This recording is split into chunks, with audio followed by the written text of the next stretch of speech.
ഇതാണ് നമ്മുടെ ഇംപെക്സിൻ്റെ thunder T3 എന്ന് പറയുന്ന മോഡൽ ടവർ ആംപ്ലിഫയർ ആണ്. അപ്പോൾ ഇത് ചെറിയ പ്രോബ്ലംസ് ഉണ്ട്. അപ്പോൾ നമുക്കിത് റെഡിയാക്കി എടുക്കാം. അപ്പോൾ എല്ലാവരും വീഡിയോ കാണുക.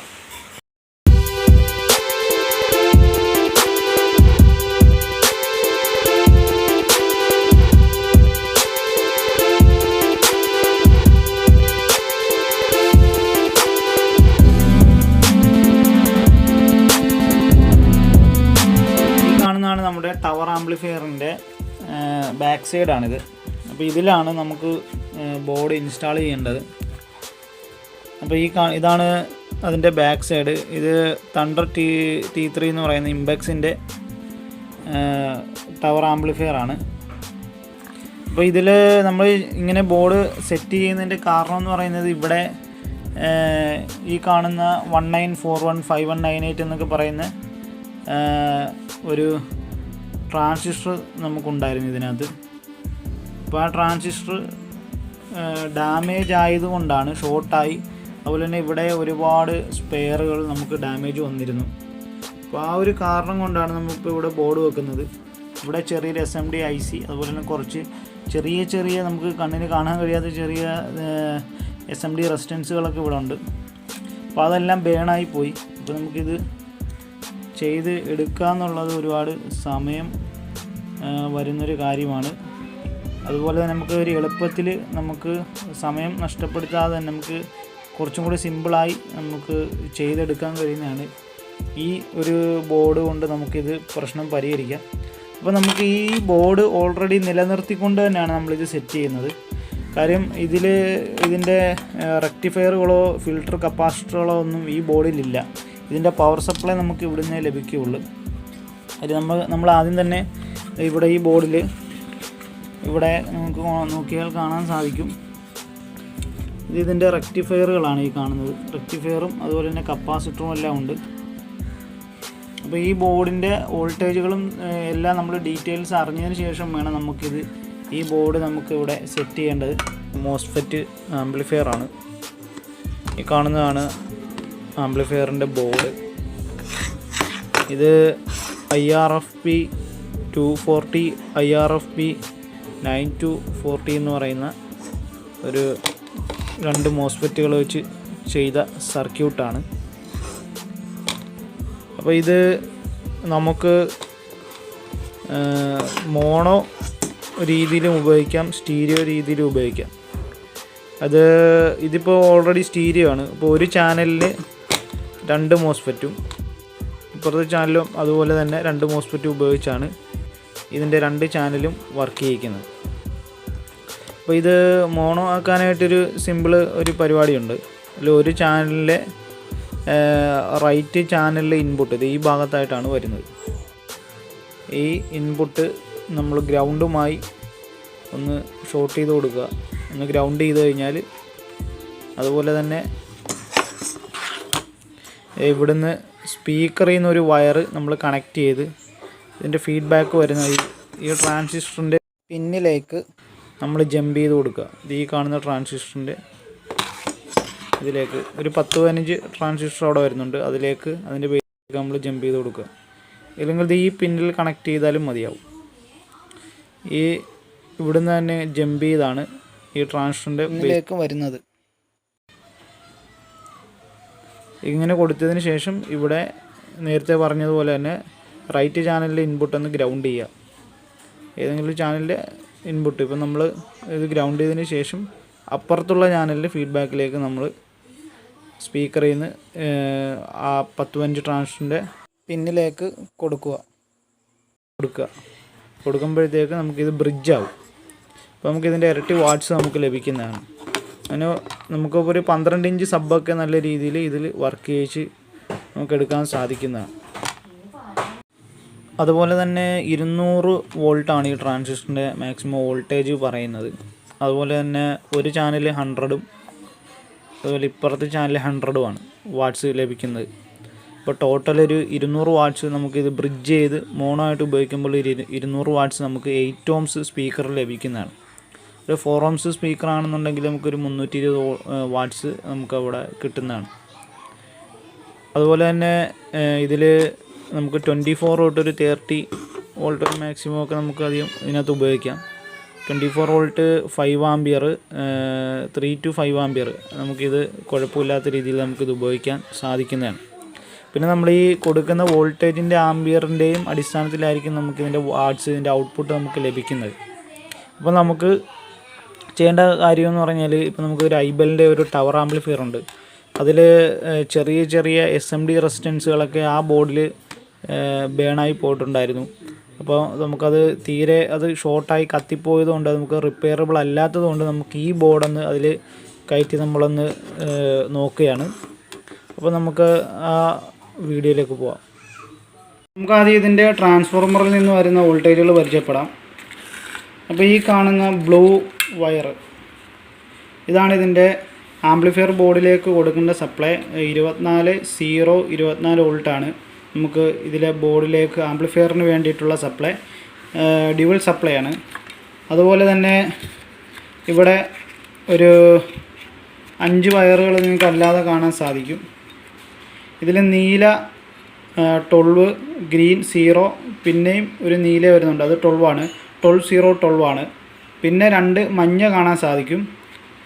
ഇത് 10 വോൾട്ടാണ് വരുന്നത്. 10 വോൾട്ട് ഒരു 1/2 ആംപിയർ അടുത്താണ് ഇവിടെ വരുന്നത്. ഇവിടെ അതുപോലെ തന്നെ 12 1/2 ആംപിയർ ഈ വരുന്ന പിന്നുകളിൽ വരുന്നുണ്ട്.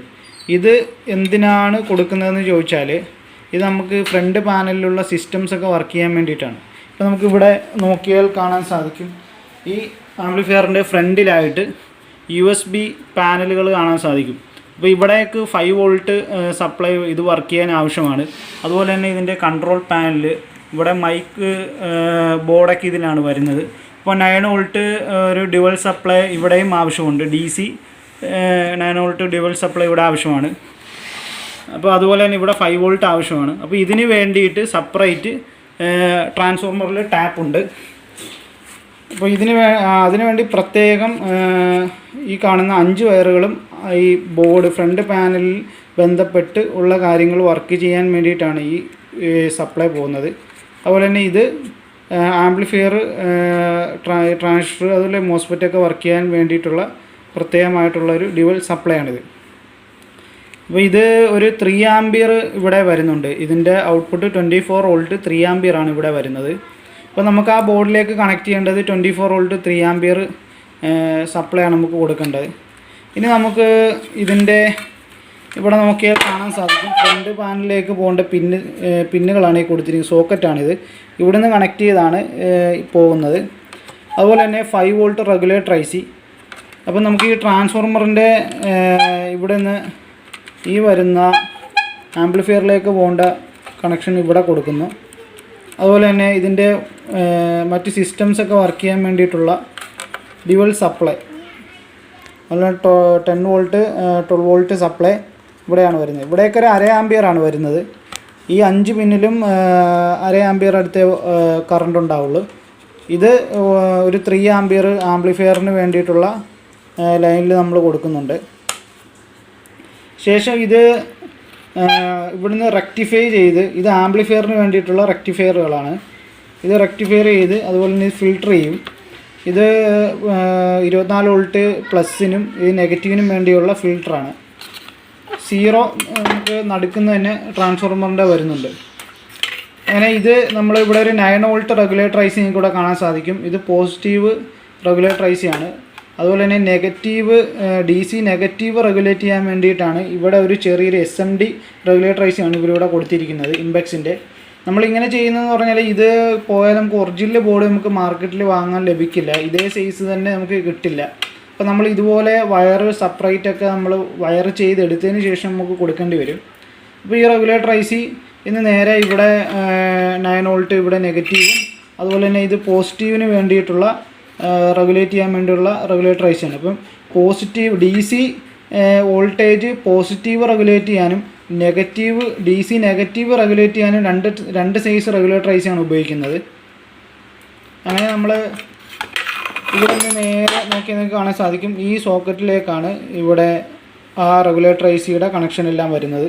അതുപോലെ തന്നെ ഇത് 5 വോൾട്ട് റെഗുലേറ്റർ IC ആണ്. ഈ വരുന്ന 10 വോൾട്ട് ഒരു റെക്ടിഫയർ അല്ലാതെ ചെറിയൊരു റെക്ടിഫയർ ഉപയോഗിച്ച് ഇവിടെ കാണാൻ സാധിക്കും. ഇവിടെയാണ് ഈ ഡയോഡ്, ഈ 10 വോൾട്ട് ഹാഫ് വേവ് സർക്യൂട്ടാണ് ഇവിടെ കാണാൻ സാധിക്കുന്നത്. റെക്ടിഫയർ ചെയ്ത് ഈ റെഗുലേറ്റർ ഐസിയിലേക്ക് വന്ന് റെഗുലേറ്റർ ഐസിയിൽ നിന്ന് 5 വോൾട്ട് റെഗുലേറ്റ് ചെയ്താണ് ഇവിടെ 5 വോൾട്ട് വരുന്നത്. അതുപോലെ തന്നെ ഈ കാണുന്ന ഇവിടെ ഡ്യുവൽ സപ്ലൈ കാണാൻ സാധിക്കും. +12 -12 അത് റെഗുലേറ്റ് ചെയ്യാനാണ്, അത് റെക്ടിഫയർ ചെയ്യാനാണ് ഇവിടെ ഈ ഡയോഡ് കൊടുത്തിരിക്കുന്നത്. ഇതിൻ്റെ പ്ലസ് ഈ 9 വോൾട്ടിൻ്റെ റെഗുലേറ്റർ ഐസിലേക്ക് വരികയും ഇതിൻ്റെ നെഗറ്റീവ് ബ്രിഡ്ജ് ചെയ്തതിന് ശേഷം ഇതിൻ്റെ നെഗറ്റീവ് ഈ കാണുന്ന SMD റെഗുലേറ്റർ ഐസിയിലേക്ക് വരികയാണ് ചെയ്യുന്നത്. ഇത് 9 വോൾട്ടിൻ്റെ നെഗറ്റീവ് റെഗുലേറ്റർ ഐസിയാണിത്. നെഗറ്റീവ് DC നെഗറ്റീവിന് DC 12 വോൾട്ട് നെഗറ്റീവ് റെഗുലേറ്റ് ചെയ്യാൻ വേണ്ടിയാണ്, അത് -12. ആ -12 റെഗുലേറ്റ് ചെയ്യാനാണ് ഈ റെഗുലേറ്റർ ഐസി ഉപയോഗിക്കുന്നത്. +12 റെഗുലേറ്റ് ചെയ്യാനാണ് ഈ റെഗുലേറ്റർ ഐസി, ഇച്ചിരി വലിയ റെഗുലേറ്റർ ഐസി ഇവിടെ ഉപയോഗിച്ചിരിക്കുന്നത്. ഇത് റെഗുലേറ്റ് ചെയ്ത് 9 വോൾട്ട് പ്ലസും ലഭിക്കും. അതുപോലെ തന്നെ ഇത് റെഗുലേറ്റ് ചെയ്ത് -9 വോൾട്ട് ഇവിടെ റെഗുലേറ്റ് ചെയ്ത് നമുക്ക് ലഭിക്കുന്നതാണ്. ഇതെല്ലാം ഫ്രണ്ട് പാനലിലേക്കുള്ള സപ്ലൈ ആണ്. പിന്നീട് നമുക്കിവിടെ ഓക്സിൻ്റെ ലൈനെല്ലാം കാണാൻ സാധിക്കും. അതുപോലെ തന്നെ ഫ്രണ്ട് പാനലിൽ നിന്നാണ് ഇതിൻ്റെ ഔട്ട് വരുന്നത്. ഈ വരുന്ന ഓഡിയോ ഔട്ട് നേരെ ഇവിടുത്തെ 2 പിന്നിൽ വരും. ഇവിടുന്ന് നമുക്ക് 2 വയർ എടുത്ത് വേണം നമുക്ക് ഈ ബോർഡിൻ്റെ ഓക്സ് ഇൻപുട്ടിലേക്ക് കൊടുക്കാനായിട്ട്. അത് ഇവിടെ ആയിട്ടാണ് വരുന്നത്. ഓക്സ് ഇൻപുട്ട് ഇവിടെയാണ്, നമുക്ക് കാണാൻ സാധിക്കും. Rin, അതുപോലെ തന്നെ നമുക്ക് ലെഫ്റ്റ് ചാനലിൻ്റെ ഇൻപുട്ടുമാണ് ഈ കാണാൻ സാധിക്കുന്നത്. ഇനി നമുക്കിതിൻ്റെ പിന്നീട് ഉള്ളത് ഇതിൻ്റെ ഔട്ട്പുട്ട് പോകുന്ന ഒരു സെക്കൻഡറി ഒരു ബോക്സ് ഉണ്ട്. വേറൊരു ബോക്സ് നമ്മളിവിടെ കൊടുക്കുന്നുണ്ട്. ഇതിൻ്റെ ലെഫ്റ്റ് ചാനലിന് വേണ്ടിയുള്ള ഒരു ബോക്സാണ്. ആ ബോക്സ് വർക്ക് ചെയ്യാൻ വേണ്ടിയിട്ടുള്ള ഒരു സ്പീക്കർ ഔട്ടാണ് ഇവിടെ കാണുന്നത്. പിന്നെ ഓക്സ് ഇൻപുട്ടുണ്ട്. ഓക്സ് ഇൻപുട്ട് എല്ലാം ഡയറക്റ്റ് ഈ പിന്നിലൂടെ പോകുന്നുണ്ട്.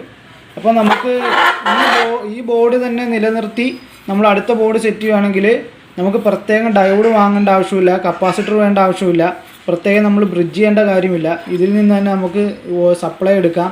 അതുപോലെ തന്നെ ഈ ഫ്രണ്ട് പാനലിൽ വേണ്ടിയുള്ള റെഗുലേറ്റർ ഐസി എല്ലാം ഈ ബോർഡിൽ തന്നെ ഓൾറെഡി ഉണ്ട്. ബാക്കി ഇതിൻ്റെ ട്രാൻസിസ്റ്ററുകളെല്ലാം ഷോർട്ടായിരുന്നു. ബാക്കി വരുന്ന ഇതിൻ്റെ ഡ്രൈവർ സർക്യൂട്ടുകളെല്ലാം SMD റെസിസ്റ്റൻസും എല്ലാം അടക്കം ഡയോഡ് എല്ലാം ഷോർട്ടായിരുന്നു. അപ്പോൾ ഇത് തീരെ പോയതുകൊണ്ടാണ് നമ്മൾ ഈ ഒരു രീതിയിൽ ചെയ്യുന്നത്. അപ്പോൾ നമുക്ക് ഈ ട്രാൻസിസ്റ്റർ നമ്മൾ റിമൂവ് ചെയ്ത് കഴിഞ്ഞു. ഇതെല്ലാം റിമൂവ് ചെയ്തതിന് ശേഷം വേണം നമുക്ക് ഇവിടുന്ന് സപ്ലൈ എടുക്കാനായിട്ട്.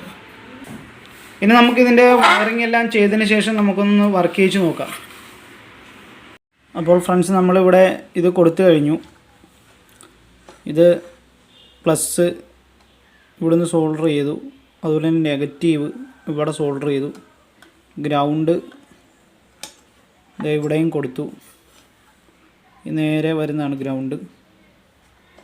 അത് നേരെ അതുപോലെ തന്നെ നമ്മളിവിടെ കണക്ട് ചെയ്തിട്ടുണ്ട്. ഇത് പ്ലസിൻ്റെ കപ്പാസിറ്ററിൻ്റെ അവിടെ കൊടുത്തിട്ടുണ്ട്.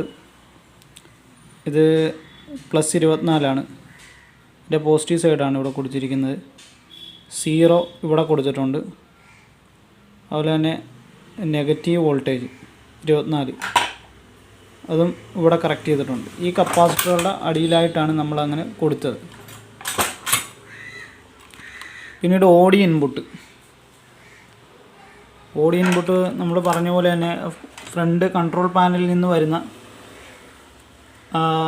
ഔട്ട് നേരെ ഇവിടെ വരുന്നുണ്ട്. ഇവിടുന്ന് നമ്മൾ ഓഡിയോ ഇൻപുട്ട് 2 വയർ സോൾഡർ എടുക്കുക. ഇവിടെ കൺട്രോൾ പാനൽ ഉള്ളതുകൊണ്ട് ഇപ്പോൾ ഈ കാണുന്ന സെറ്റിൽ ഇവിടെ നോക്കിയാൽ കാണാൻ സാധിക്കും. ഇവിടെ കൺട്രോൾ പാനൽ ഉള്ളതുകൊണ്ട് ഇതിൽ നിന്നാണ് വരുന്നത്. അതുപോലെ തന്നെ പിന്നെ സ്പീക്കർ ഔട്ടാണ് വരുന്നത്. സ്പീക്കർ നമുക്ക് ഇവിടെ നിന്ന് എടുക്കാവുന്നേ ഉള്ളൂ. ഇവിടെ നിന്നും ഈ 2 സൈഡിൽ നിന്നും 2 ചാനലുള്ള സ്പീക്കർ ഔട്ട് എടുക്കുക. ഒരു നെഗറ്റീവും ഇവിടെ നിന്ന് എടുക്കുക. അപ്പോൾ ഓക്കെ, നമുക്കിന്ന് സെറ്റ് ചെയ്ത് ഇതിനകത്ത് വെച്ചതിന് ശേഷം ഒന്ന് വർക്ക് ചെയ്ത് നോക്കാം.